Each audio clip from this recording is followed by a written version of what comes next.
देश और दुनिया में एक बड़ा कंपोजिट यूटिलिटी का मार्केट होने वाला है। ऐसे विषय पर सेमिनार में आने का मौका दिया। जान पहचान की कुछ बच्चे जान पहचान की मैं प्रोफेसर राजेश मिश्रा जी, चेक रिपब्लिक, एक कंट्री छोटा है, इनोवेशन अच्छा। प्रोफेसर एलिश, professor Shiv Girish, professor Shri Ashok Malhotra ji, R K बीज जी एवं डिफरेंट कंट्री से आए हुए डेलीगेट और हमारे विश्वविद्यालय यहाँ के छात्र, प्रोफेसर, साइंटिस्ट, इंडस्ट्रियलिस्ट, सभी लोग यहाँ उपस्थित हैं। आज भारत के लिए एक बहुत विशेष दिन है। वो है, हम साइंस डे के रूप में मनाते हैं। India celebrated today as a science day because national science day. C V Raman साहब का नाम देश और दुनिया में सभी लोग जानते हैं। सीवी रमन साहब ने आज ही के दिन रमन इफेक्ट एक थ्योरी दिया था, जो कंपोजिट के दुनिया में भी उसका बड़ा महत्व है। तो मैं आज के दिन सीवी रमन को याद करते हुए मैं अपनी बातों को रखता हूं।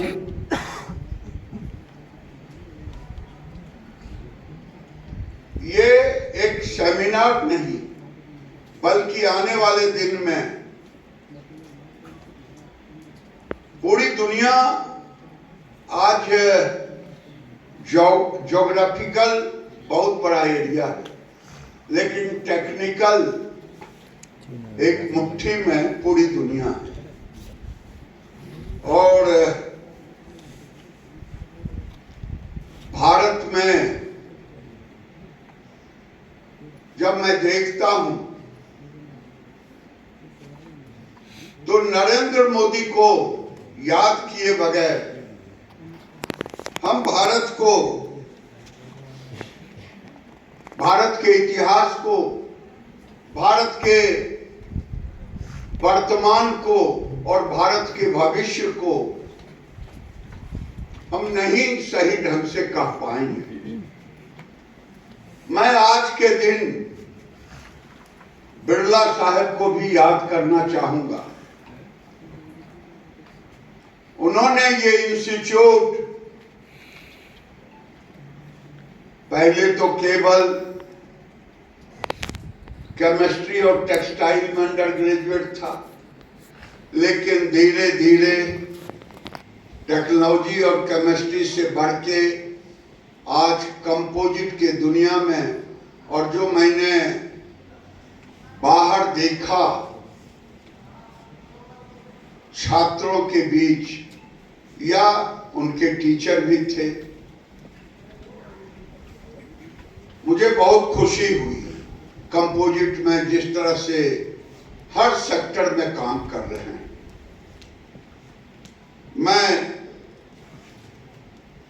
आपसे यही कहूंगा, टेक्सटाइल इंजीनियरिंग और टेक्सटाइल, तकनीकी टेक्सटाइल जिसे टेक्निकल टेक्सटाइल कहते हैं, टेक्निकल टेक्सटाइल यहाँ कोर्सेज बहुत है, इसको कहने की जरूरत नहीं है। Textile technology, computer science, electronics and communication, mechanical engineering और भी कई है। लेकिन ये कॉलेज ये इंस्टीट्यूट भारत के लिए एक फख्र की बात है, खास करके टेक्सटाइल डिपार्टमेंट।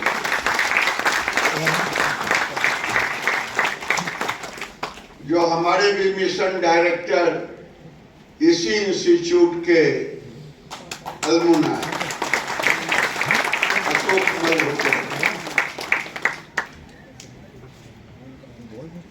लेकिन इन 10 सालों में जो टेक्नोलॉजी पर मोदी जी ने जोर दिया, जिसके कारण आज पेटेंट, स्टार्टअप, इनोवेशन रैंकिंग, महिला वैज्ञानिक, इन सबों में एक उछाल आया, एक नई। और आज मैं आपके सामने कहूं, भारत पेटेंट की दुनिया में पहले हम केवल 2014 तक पेटेंट था। आईपी फाइलिंग में हम 6वें स्थान पर है और अभी 1,10,000 से अधिक है। ये आज अगर एमओयू हुआ है, ये इंस्टीट्यूट को फायदा होगा, देश को फायदा होगा। अगर ये बेहरा साहब आज नहीं इस ओर बढ़ते, पहले से नहीं बढ़े होते, ये इंस्टीट्यूट नहीं, तो आज यहां नहीं हम पहुंच पाते। उसी तरह नरेंद्र मोदी जी ने 2010 से जो पीछे की सरकार थी, 2014 देखे और अभी देखे, ये अंतर आ गया है। और खुशी की बात है, महिलाओं के द्वारा यहाँ, मैं बेटियों की संख्या कम तो नहीं है, लेकिन बहुत अधिक नहीं। 2014-15 में केवल महिलाओं के द्वारा 15 पेटेंट के लिए फाइल किया गया। आज 5,183 महिलाओं ने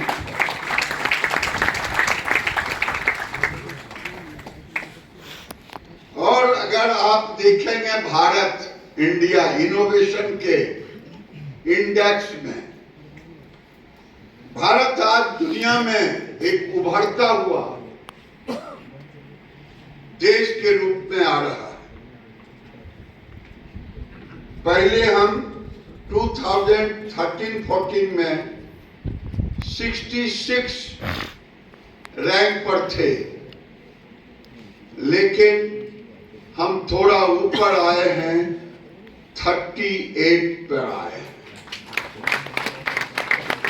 उसमें आपकी भी भूमिका है, इस इंस्टीट्यूट की भी भूमिका है, देश के सारे लोगों की भूमिका है।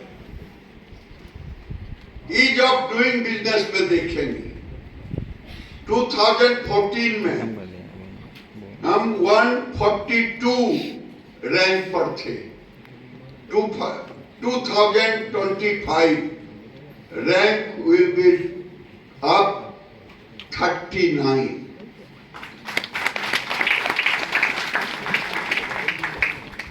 मैं इसलिए आपके सामने इन बातों को रख रहा हूं। आज दुनिया भारत को कभी सपेरा और सांप बिच्छू का देश कहा करता था, मदारियों का, लेकिन आज हमारे गांव के बच्चे कंप्यूटर के माउस पर हाथ रख करके दुनिया को इधर से उधर नचाने का काम कर रहे हैं।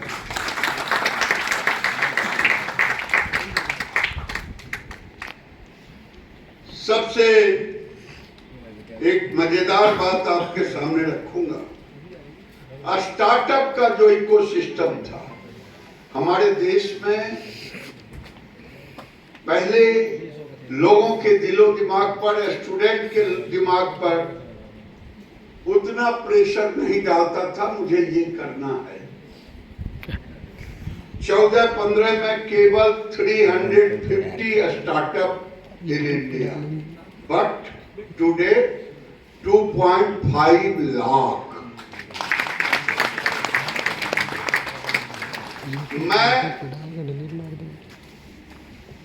तीसरे चौथे डिपार्टमेंट में काम कर रहा हूं 2014 से। एनिमल हस्बेंड्री में गया 2019 में, वहां भी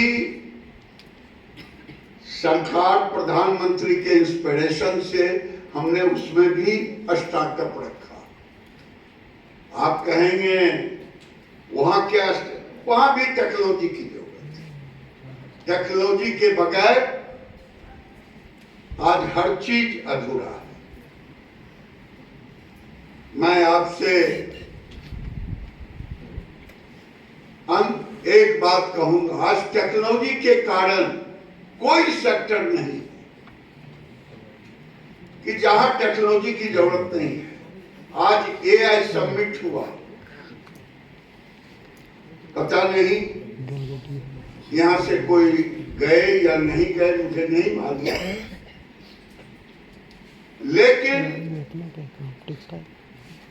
एआई टेक्नोलॉजी आज जो एडवांस कंपोजिट बना रहे उसमें भी एआई का काम।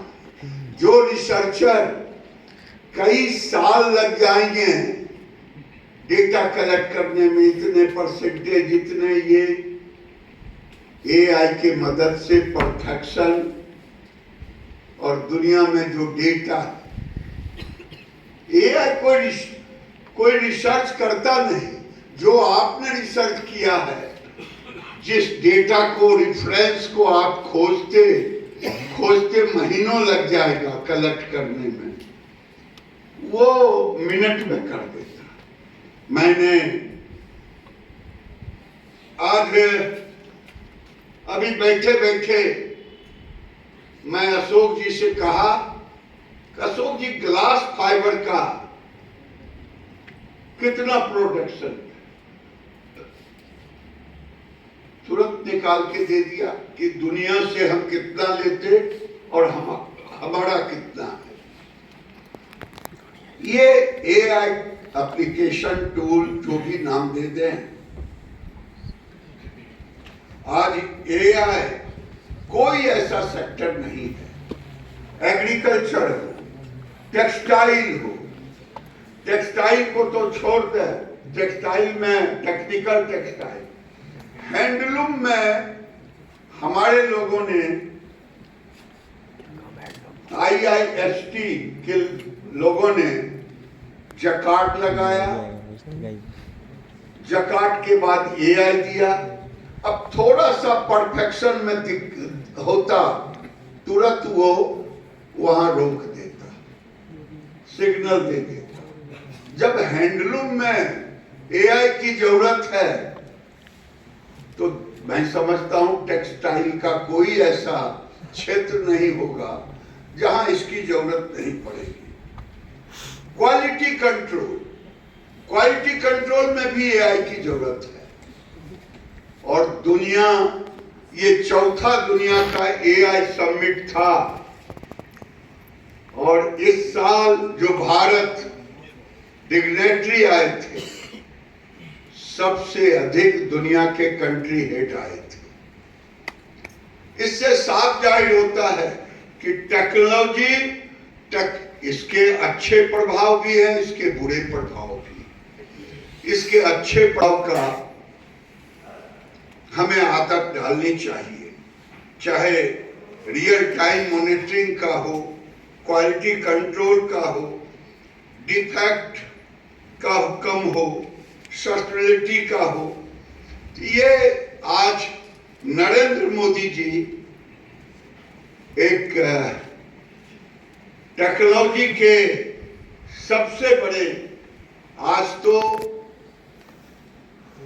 अखबारों में निकलता है दुनिया के कौन ऐसे राजनेता हैं या कौन है जिनका सोशल मीडिया पर कितना फॉलोवर। ये भी टेक्नोलॉजी।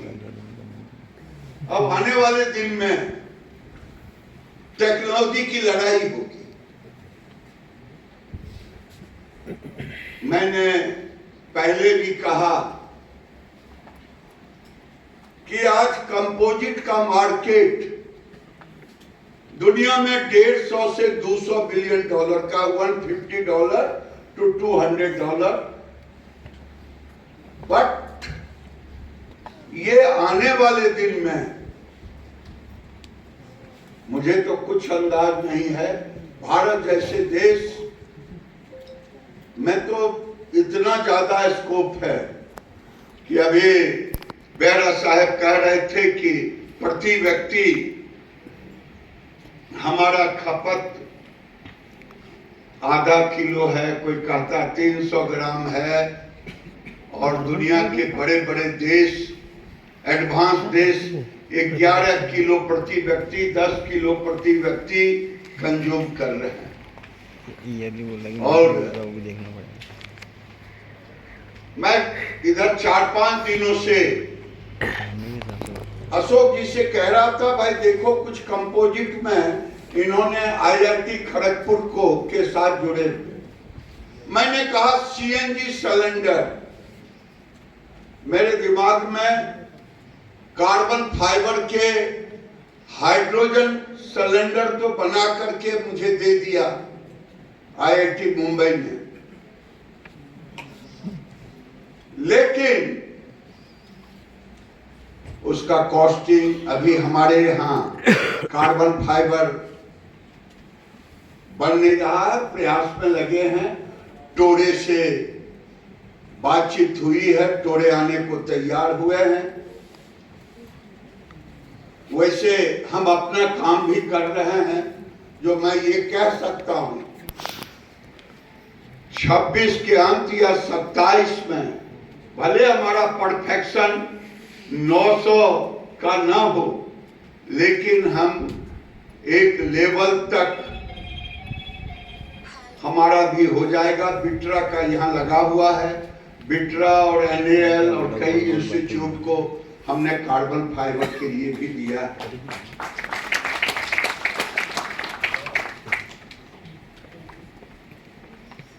जब मैं देखता हूं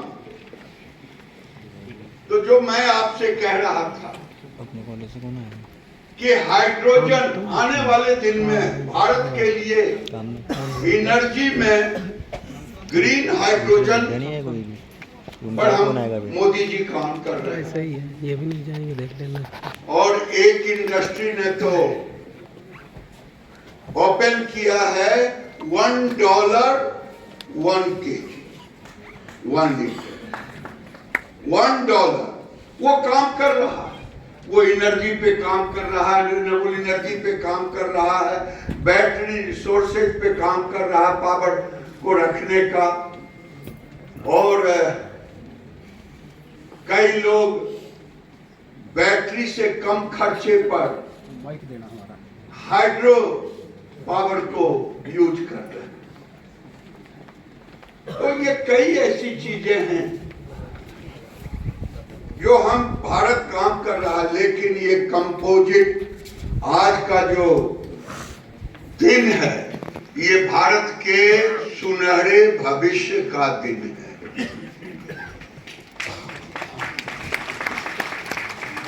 सुनहरे भविष्य की जब हम बात करते हैं, क्योंकि मेरा कंजम्पशन दुनिया में सबसे कम है, और इस कंजम्पशन को अगर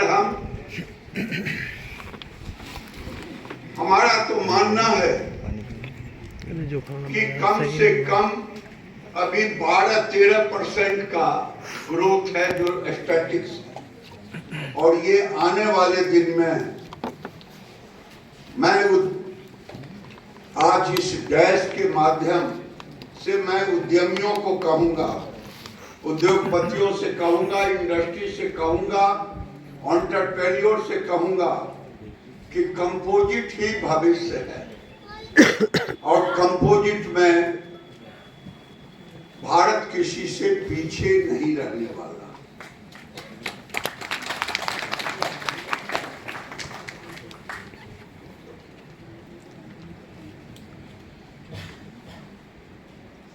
अभी आप सभी जानते हैं कि कंपोजिट एप्लीकेशन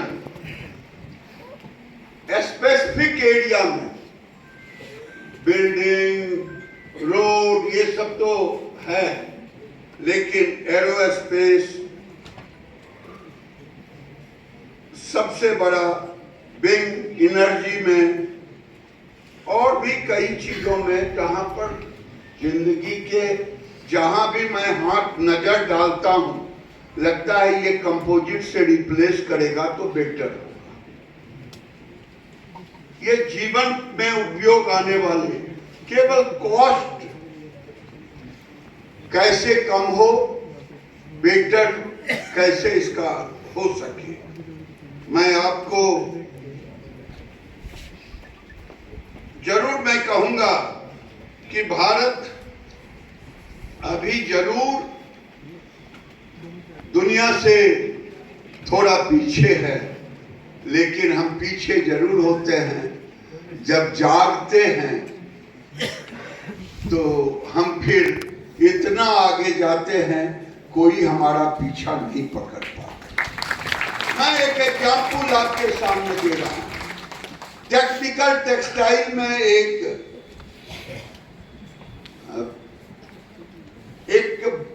कंटेनर होता, FIBC container, non oven technical textile दुनिया में सबसे बड़ा एक्सपोर्टर भारत बना हुआ, इंक्लूडिंग चाइना को भी हम पीछा छोड़ रखा है। FIBC एक ऐसा कंटेनर है कि day by day bulk 20-20 ton का वो कंटेनर बनता है। तो ऐसा